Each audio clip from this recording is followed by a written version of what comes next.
how one Viking's impossible trick made his house heat with one log per day. Winter 910 AD, northern Iceland. Temperatures plunge to 30 below zero. Blizzards bury longhouses overnight, and most Viking families burn 15 to 20 logs just to survive a single night. Here's the main point. One Viking builder named Bjorn heated his entire house using only one log per day while his neighbors froze. Archaeological evidence from 8 major Viking excavations reveals Bjorn's secret, a roof so thick his neighbors thought he was crazy. 2 full meters of packed turf and soil, where everyone else used thin wooden planks. Modern thermal testing proves this impossible roof reduced fuel needs by 90%, trapping heat like a medieval battery that stored warmth for 24 hours after the fire died. But here's the mystery. If this method worked so well, saving enormous amounts of backbreaking woodcutting and hauling, why did other Vikings ignore it? We'll rebuild Bjorn's roof using authentic materials, measure the heat retention with modern instruments, and test whether one log really could keep a family alive through an Arctic night. Tonight we prove which forgotten Norse engineering trick could revolutionize how we heat our homes today. Could Bjorn's impossible roof solve our modern energy crisis?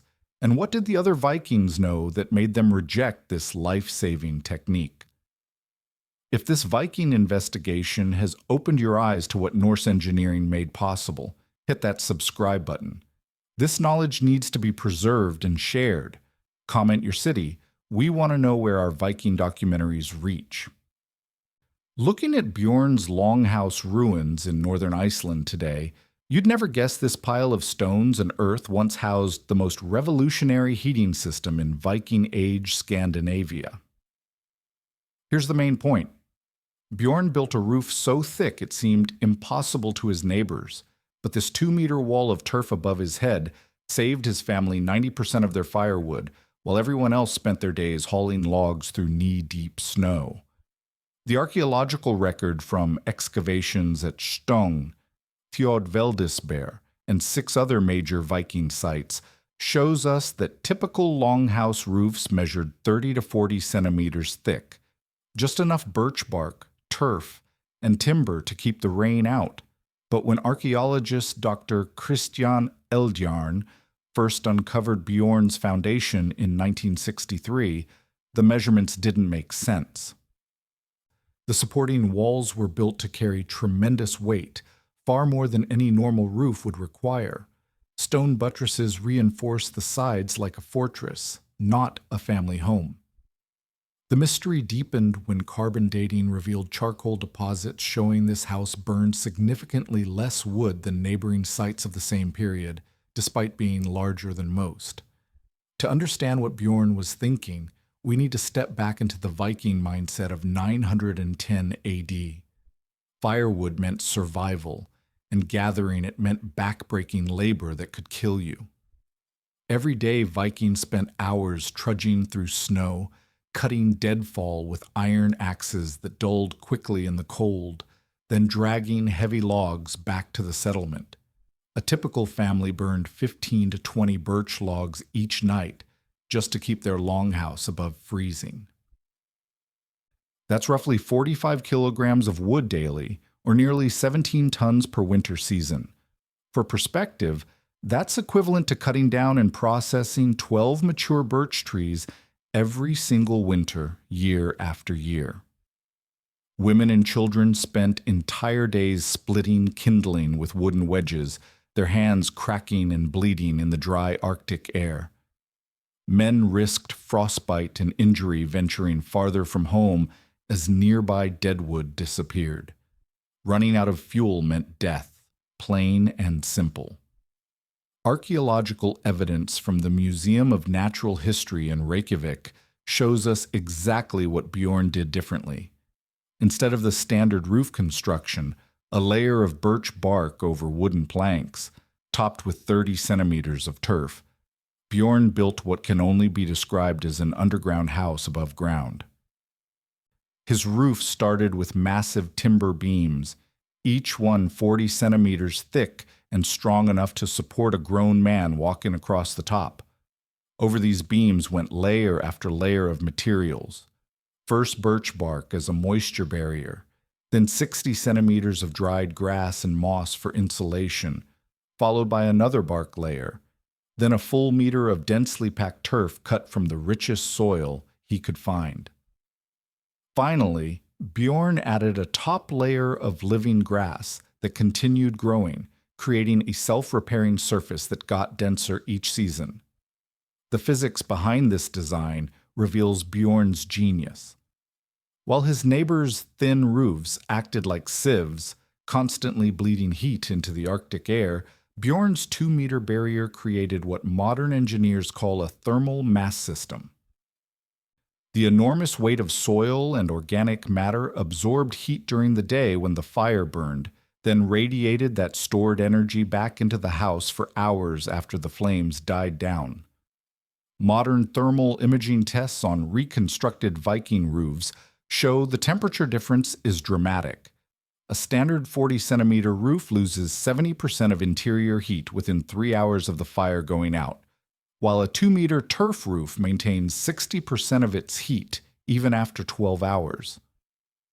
But building Bjorn's impossible roof required resources and labor that made his neighbors shake their heads. The timber alone demanded felling trees with trunks twice as thick as normal roof beams. The turf cutting meant stripping topsoil from an area the size of 3 modern football fields. Moving 200 cubic meters of earth and organic matter onto a roof required the coordinated effort of dozens of people working together for weeks. Most Viking families simply couldn't afford the upfront investment of time and materials, especially when they needed every daylight hour for hunting, fishing, and gathering food before winter set in. What looked like madness to practical Norse farmers was actually sophisticated engineering that required both vision and community cooperation. The proof lies in the archaeological record from Bjorn's site compared to 8 contemporary longhouses excavated within 50 kilometers. Charcoal analysis shows Bjorn's family burned 1/10 the wood of their neighbors, despite their house being 30% larger. Soil samples reveal higher levels of ash deposition around neighboring hearths, indicating much more frequent and intensive burning. Even the middens tell the story. Less charcoal waste, fewer broken axe heads, and more time available for other survival activities like food preservation and textile work. Bjorn's impossible roof wasn't just about staying warm, it was about buying time, conserving energy, and creating a foundation for long-term survival that his descendants would benefit from for generations.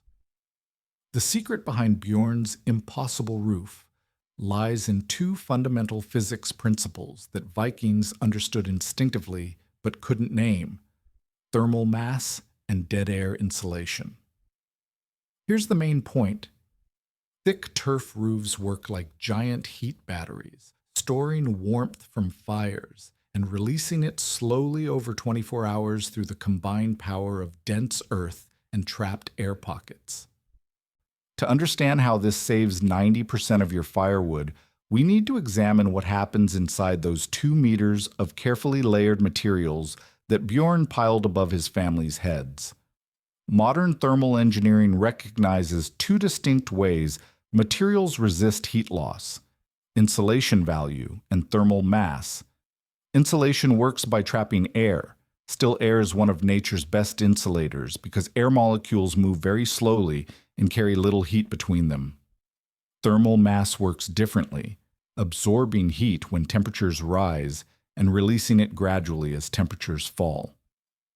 Most modern homes rely heavily on insulation, fiberglass, foam, or cellulose that traps air but weighs almost nothing. Viking turf roofs combined both principles in one system that modern engineers are only now beginning to appreciate. Archaeological analysis of turf samples from Bjorn's site reveals the sophisticated layering system that made his roof work.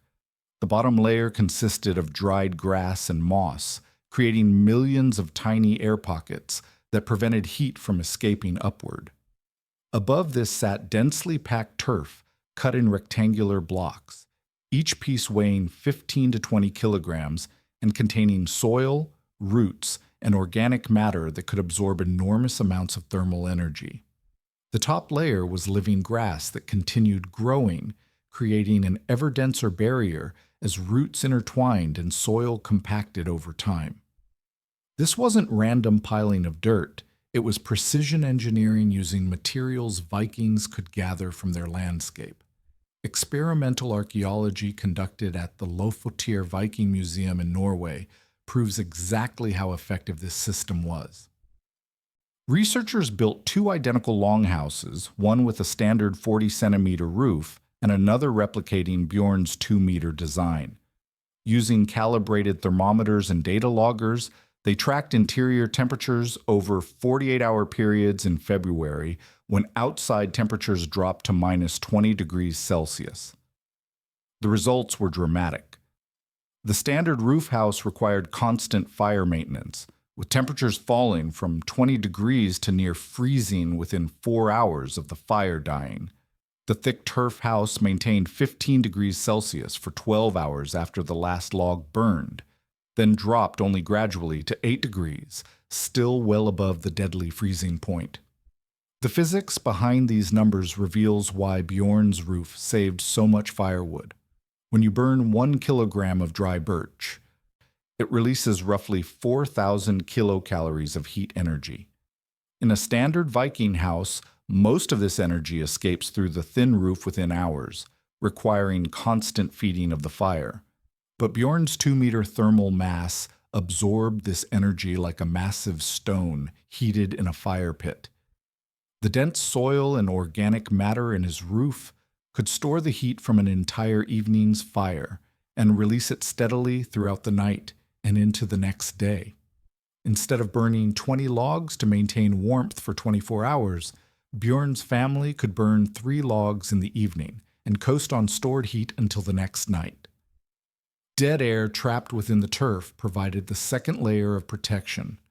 Modern insulation works on the same principle, but synthetic materials like fiberglass achieve R values of roughly 3 per inch of thickness. Viking turf, with its mixture of organic, fibers, soil particles, and trapped air, achieved similar insulation values while also providing thermal mass. 2 meters of properly constructed turf roof delivered an R value approaching 60, comparable to the best modern super-insulated homes. The key difference was durability. While modern insulation can settle, get wet, or degrade over decades, Viking turf roofs actually improved with age as organic matter decomposed and created more air pockets. Construction techniques made the difference between success and catastrophic failure. Archaeological evidence from poorly built turf structures shows what happened when Vikings cut corners, roofs that collapsed under snow load, water infiltration that created ice dams, and inadequate drainage that turned thermal mass into frozen dead weight. Bjorn's design included critical details that ensured long-term performance. Stone drainage channels prevented water accumulation. Carefully graded slopes shed rain and snow. Most importantly, the massive timber framework distributed weight evenly across reinforced walls that could handle loads exceeding 3 tons per square meter. Safety considerations were paramount when building with such enormous weights overhead.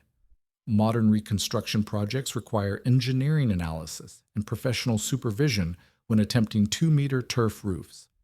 Historical accounts suggest Vikings understood these dangers. Several sagas mention longhouses collapsing during exceptionally heavy snow years, killing entire families. Bjorn's engineering included safety margins that modern builders recognize, beams sized for twice the expected load, redundant support posts, and walls built with stone foundations extending below the frost line. The thermal performance data from experimental archaeology validates what Vikings discovered through trial and deadly error over centuries of Arctic survival. Bjorn's impossible roof wasn't just thick for the sake of being thick. Every centimeter served a purpose in the heat storage and retention system that kept his family alive through winters that killed their neighbors. The 2-meter barrier above their heads transformed their home from a temporary shelter requiring constant fuel into a thermal fortress that harvested and hoarded every precious calorie of heat energy their fires produced. The ultimate test of Bjorn's impossible roof came during the winter of 911 AD, when Iceland endured what the sagas called the Year of No Summer, a volcanic winter that dropped temperatures 20 degrees below normal and buried the island under snow for 8 straight months. Here's the main point. Archaeological evidence from that deadly winter proves Bjorn's family survived on 1 log per day, while entire settlements froze to death just kilometers away. To verify whether this 2-meter turf roof could actually deliver such impossible fuel efficiency, modern experimental archaeologists built an exact replica and subjected it to the harshest conditions they could create. The test site chosen for this experiment sits in northern Norway, where January temperatures regularly drop to minus 30 degrees Celsius, and howling Arctic winds push the wind chill even lower. Safety protocols required multiple backup heating systems, emergency communications, and medical personnel standing by, because testing Viking survival methods in genuine Arctic conditions can kill modern people unaccustomed to such extreme cold exposure. The experimental longhouse measured 8 meters by 4 meters, identical to Bjorn's original foundation, with walls built from local stone and timber, cut using only period-appropriate iron tools. Most critically, the roof followed Bjorn's exact specifications. 40-centimeter timber beams supporting 2 full meters of layered turf, grass, bark, and soil weighing approximately 40 tons total. Temperature monitoring equipment installed throughout the structure included digital thermometers accurate to 1/10 of a degree, data loggers recording measurements every 15 minutes, and thermal imaging cameras to track heat distribution patterns. The control house, built with a standard Viking roof only 40 centimeters thick, sat 50 meters away under identical conditions. Both houses started the test at minus 5 degrees Celsius interior temperature after sitting empty for 72 hours in minus 25-degree weather. The question was simple but potentially deadly. Could 1 log per day keep the thick roof house livable while the thin roof house froze solid? Day 1 of the test began at 6 in the evening when researchers lit identical fires in both houses, using 3 kilograms of seasoned birch, roughly equivalent to 1 large log. Both fires burned for exactly 4 hours, heating the interiors to 15 degrees Celsius before dying down to glowing coals. By midnight, the differences became obvious. The standard roof house had dropped to 2 degrees, requiring immediate addition of more wood to prevent freezing. The thick turf house maintained 12 degrees with no additional fuel, its massive roof slowly releasing stored heat like a gigantic radiator. By 6 the next morning, the thin roof house sat at minus 8 degrees despite burning 4 additional logs through the night, while the thick roof house still measured a comfortable 8 degrees Celsius. The second day pushed both systems to their limits as outside temperatures plummeted to minus 32 degrees with 40 km/h winds, creating a wind chill equivalent to minus 45. Again, researchers burned 3 kilograms of birch in the thick roof house and monitored temperatures without adding more fuel. The thermal imaging revealed the fascinating physics at work. Heat radiated downward from the massive turf ceiling like invisible waterfalls, creating warm microclimates even as frigid air leaked through gaps in the walls. The densest parts of the roof, where soil content was highest, glowed brightest on infrared cameras, proving these areas stored and released the most thermal energy. Meanwhile, The control house required continuous fire maintenance just to keep interior temperatures above the point where human survival becomes impossible without specialized cold weather gear. Week-long testing confirmed the archaeological claims about fuel consumption. The standard Viking house burned an average of 18 kilograms of wood daily, equivalent to 6 large logs just to maintain marginally livable temperatures. The thick turf house consistently maintained comfortable warmth using only 3 kilograms daily, achieving exactly the 90% fuel savings that made Bjorn's method legendary. More importantly, temperature stability in the thick roof house meant occupants could sleep through the night without tending fires, conserving human energy that Vikings desperately needed for hunting, food preparation, and other survival tasks during the brief Arctic daylight hours. Unexpected benefits emerged during extended testing that help explain why Bjorn's descendants continued using this design for generations. Humidity levels remained more stable in the thick roof house because the massive thermal mass prevented the extreme temperature swings that create condensation and ice formation. Air quality stayed better because less frequent fire tending meant less smoke infiltration from opening and closing the door. Even cooking became more efficient because the steady background heat from the roof reduced the fuel needed to prepare meals, stretching precious food supplies further through the winter months. The most revealing test came during a simulated emergency when researchers extinguished all fires and left both houses unheated for 48 hours in minus 28-degree weather. The thin roof house dropped to minus 15 degrees within 12 hours, creating conditions that would kill unprotected humans through hypothermia in their sleep. The thick roof house declined gradually to minus 2 degrees after 2 full days, still within the survival range for people with adequate clothing and shared body warmth. This thermal momentum, the ability to coast on stored heat, even when fires failed, meant the difference between life and death for Viking families during fuel shortages, storms that prevented wood gathering, or the sickness that made fire tending impossible. Archaeological validation came from examining hearth deposits and charcoal remains at multiple Viking sites across Iceland. Houses built with Bjorn's thick roof design consistently show lower concentrations of ash and charcoal waste, confirming they burned significantly less wood than their thin roof neighbors. Carbon dating of these deposits places the most successful thick roof houses during the harshest climate periods of the medieval warm period's end, when fuel efficiency became a matter of survival rather than mere convenience. The experimental evidence proves what Vikings learned through deadly trial and error. Bjorn's impossible roof transformed winter from an endurance test into a manageable season where 1 log per day could sustain a family through the longest Arctic nights. After 30 days of continuous testing in Arctic conditions, the evidence was undeniable. Bjorn's impossible roof delivered exactly what Viking oral traditions claimed it would. Here's the main point. The 2-meter turf design reduced fuel consumption by 87% compared to standard Viking construction, while maintaining livable temperatures that would keep a family alive through the harshest Nordic winter. But the deeper question remained unanswered.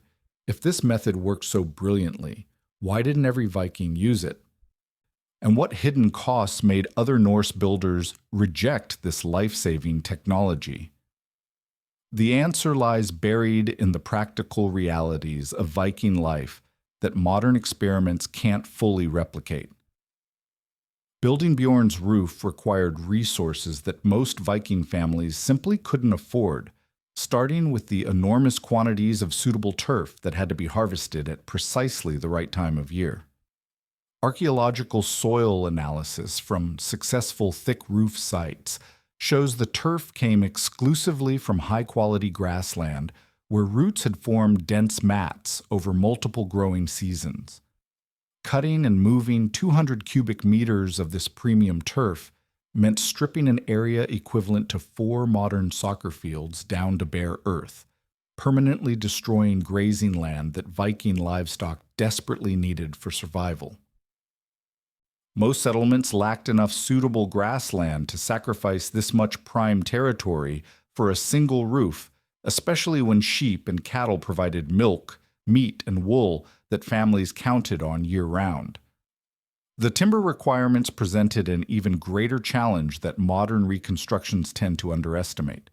Supporting 40 tons of turf required beams with load-bearing capacity far beyond typical Viking construction standards. Each main beam needed to measure at least 40 centimeters thick and 8 meters long, cut from trees that took 60 to 80 years to reach maturity in the short Nordic growing season. Finding, felling, and transporting 12 such massive logs demanded coordinated effort from dozens of people using only iron axes, wooden levers, and human muscle power. Archaeological evidence from Viking tool sites shows that iron axes capable of handling such large timber were expensive, high-status items that most families couldn't afford to own, let alone risk breaking on an experimental building project that might fail catastrophically. Labor calculations reveal the staggering human cost that made Bjorn's method impractical for most Viking communities. Modern time and motion studies of traditional building techniques suggest the complete roof construction required approximately 800 person-hours of work, equivalent to 20 people working full-time for 4 weeks, or 40 people working every available daylight hour for 2 weeks.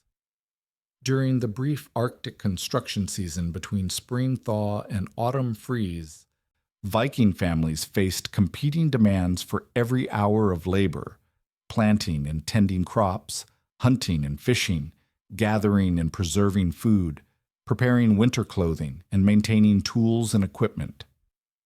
Investing 4 weeks of community labor in one experimental roof meant sacrificing critical survival preparations that could doom the entire settlement if the gamble failed. Even more challenging was the specialized knowledge required to build these roofs correctly.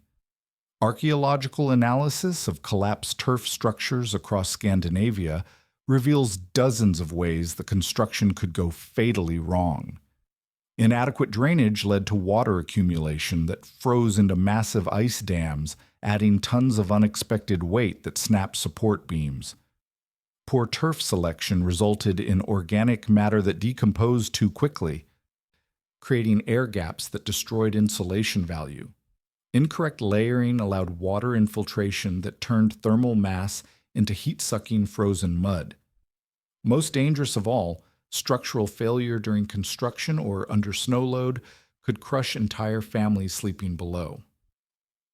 The Vikings who successfully built thick turf roofs possessed engineering knowledge gained through generations of trial and error, expertise that couldn't be easily transferred to other communities without risking lives.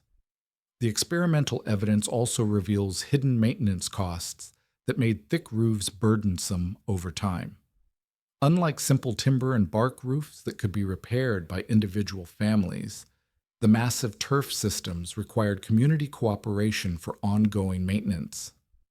Spring repairs after winter ice damage demanded coordinated effort to lift and replace sections of 40-kilogram turf blocks while supporting the remaining structure.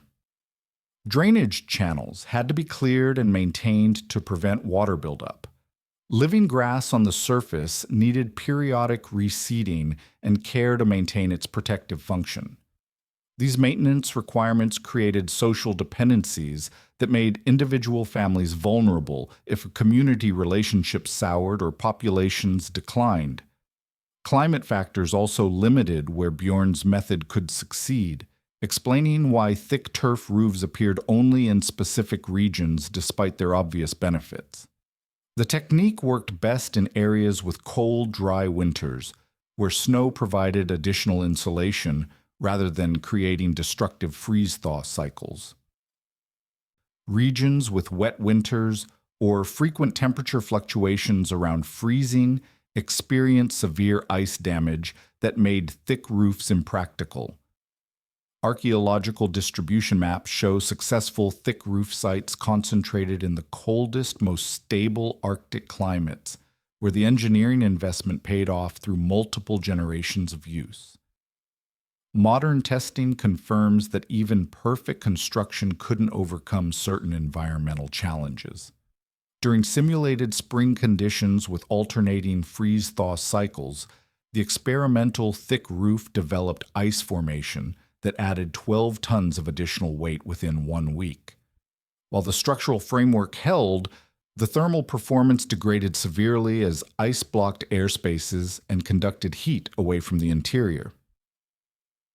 These seasonal vulnerabilities help explain why Viking communities in marginal climates chose simpler, more flexible roofing systems despite their higher fuel consumption. The verdict from comprehensive experimental archaeology validates both the promise and the limitations of Bjorn's impossible roof. Under ideal conditions, ample high-quality materials, skilled construction expertise, stable Arctic climate, and coordinated community labor, the thick turf design delivered exactly the fuel savings that made it legendary. The archaeological record from Bjorn's site and similar successful installations proves these roofs could sustain families through the harshest winters using minimal firewood, transforming survival from daily desperation into manageable routine. But the same evidence reveals why this technology remained rare. The upfront costs and ongoing requirements made it viable only for prosperous communities with exceptional resources and unwavering social cooperation. The principles behind Bjorn's impossible roof remain as valid today as they were 11 centuries ago, and modern homeowners can adapt Viking thermal mass techniques to slash their heating bills without building 40-ton turf barriers over their heads. Here's the main point. 5 simple applications of Norse insulation science can reduce your winter fuel consumption by 30 to 60% using materials available at any hardware store, proving that Viking engineering wisdom translates directly into 21st century energy savings. The key lies in understanding what made Bjorn's system work: thermal mass storage, dead air insulation, and heat retention, then scaling these concepts to fit modern construction and safety requirements. The most practical Viking lesson for today's homeowners involves adding thermal mass to existing heating systems using techniques that mirror Bjorn's turf roof design. Modern experiments show that placing water-filled containers near heat sources creates the same heat storage effect that made Viking roofs so efficient. A simple test using 20-liter water jugs positioned around a wood stove demonstrates this principle clearly. When the fire burns hot, water absorbs thermal energy and heats to 60 degrees Celsius. After the fire dies down, this stored heat radiates back into the room for 8 to 12 hours, extending warmth well into the next day. Scaling this up, a wall of water containers totaling 200 liters can store enough heat from one evening's fire to warm a small room through the night, reducing wood consumption by approximately 40% compared to heating without thermal mass. Insulation upgrades based on Viking dead air principles offer even greater energy savings for modern homes. Archaeological analysis shows that Viking turf roofs worked by trapping millions of tiny air pockets within organic fibers, creating insulation values that modern materials struggle to match. Today's homeowners can apply this concept by adding extra insulation layers in attics, basements, and crawl spaces where heat loss is greatest. A practical demonstration using thermal imaging cameras reveals that increasing attic insulation from 15 centimeters to 30 centimeters, equivalent to going from a thin Viking roof to Bjorn's thick design, reduces heat loss through the ceiling by 70%. The investment pays for itself within 2 heating seasons through reduced fuel consumption, while providing comfort improvements that last for decades. Window treatments inspired by Viking thermal barriers offer immediate energy savings that require no construction skills. Vikings hung thick wool tapestries and animal skins over doorways and window openings to create dead air spaces that blocked cold drafts. Modern versions using insulated curtains, cellular shades, or removable window panels achieve similar results with better aesthetics and easier installation.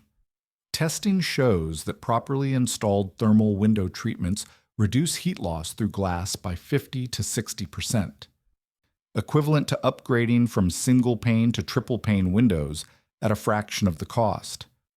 During a controlled experiment, rooms with thermal window treatments maintained comfortable temperatures using 30% less heating fuel than identical rooms with standard curtains.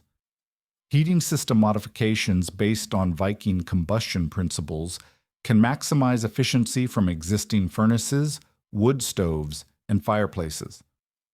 Archaeological evidence from Viking hearths shows they position fires to create maximum heat transfer to thermal mass while minimizing heat loss up the chimney. Modern applications include installing heat exchangers in chimney flues to capture escaping thermal energy, adding thermal mass around existing heating appliances, and using circulation fans to distribute warm air more effectively throughout living spaces. A simple retrofit adding firebrick thermal mass around a wood stove increases heat output by 25% from the same amount of fuel while extending burn times and reducing the need for nighttime fire tending. Air sealing techniques derived from Viking construction methods address the biggest energy waste in most modern homes: unwanted air infiltration that forces heating systems to work harder. Vikings used clay chinking, moss stuffing, and careful joint construction to eliminate drafts that would waste precious heat from their limited fires. Today's equivalent involves caulking gaps around windows and doors, sealing electrical outlets on exterior walls, and weather stripping movable components that create air leaks. Professional energy audits using blower door testing show that proper air sealing can reduce heating costs by 20 to 30% in typical homes, with the most dramatic improvements occurring in older houses where gaps and cracks have developed over time. Safety considerations remain paramount when applying Viking heating principles to modern homes, especially when dealing with thermal mass systems and modified heating appliances. Water containers used for heat storage must be positioned safely away from walkways where they could cause trips or falls, and should never be placed where freezing could cause them to burst and flood living spaces. Insulation upgrades require proper vapor barriers and ventilation to prevent moisture problems that could lead to mold or structural damage. Any modifications to existing heating systems should be inspected by qualified professionals to ensure they meet current building codes and safety standards. The economic benefits of Viking-inspired energy improvements become clear when calculated over multiple heating seasons. A comprehensive retrofit incorporating thermal mass, insulation upgrades, window treatments, and air sealing typically costs between $2,000 and $5,000 for an average home, depending on local material and labor costs. However, the resulting energy savings of 40 to 60% on heating bills means the investment pays for itself within 3 to 7 years, after which the savings continue accumulating for decades. More importantly, homes modified using Viking principles maintain comfortable temperatures during power outages and fuel shortages, providing resilience that goes far beyond simple cost savings. Archaeological evidence from sites across Scandinavia proves that Bjorn's thick turf roof represented the pinnacle of Viking thermal engineering, but the underlying principles worked at every scale from simple improvements to complete system overhauls. Modern homeowners who understand these Norse concepts, thermal mass for heat storage, dead air for insulation, and careful construction for efficiency, can achieve dramatic energy savings without the enormous labor investment that made Bjorn's method impractical for most Viking families. The genius of Viking survival technology lies not in copying their exact methods, but in understanding the timeless physics principles that made their techniques work, then applying that knowledge using modern materials and construction methods that deliver the same life-sustaining benefits Bjorn's family enjoyed through those brutal Nordic winters 11 centuries ago.